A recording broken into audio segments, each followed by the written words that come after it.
Now, staff can also be assigned by selecting the name on the left and selecting the group on the right and clicking the blue arrow in the center. One person can be assigned to more than one group, and that person will inherit all the rights from all the groups to which they are assigned. If users are not assigned at this level, they can still be assigned to the group in specific files. The administrator would continue to create user groups to accommodate the various rights to assign to different staff levels. Because I selected assign global groups to all client files, this group will automatically apply to a client file when protection is enabled in that file. So let's open a client file and turn protection on.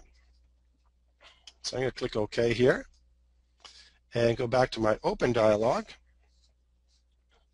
And from the computer folder, I'm going to open up the firm standards file that we use in our training. Now it does appear that security has already been turned on, so the login requires that I have the ability to set protection in the file.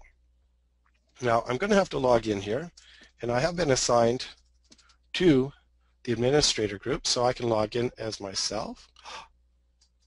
They didn't like that, so let me log in as a supervisor. And you know what's happened? I used this file when I was doing a practice run through, so I'm going to choose a different file. Let's use the file maintenance file today. Here we go. So this file does not have security turned on. I am going to go into the file and select Tools, Protection, turn protection on. So as I mentioned, the login requires that I have the ability to set protection in a file. So I'm going to set the protection and click OK. And it asks me, am I sure I wish to enforce protection? And I will say yes to enforce protection. Now, from this point, I can go back to Tools, Protection, and look at my protection setup.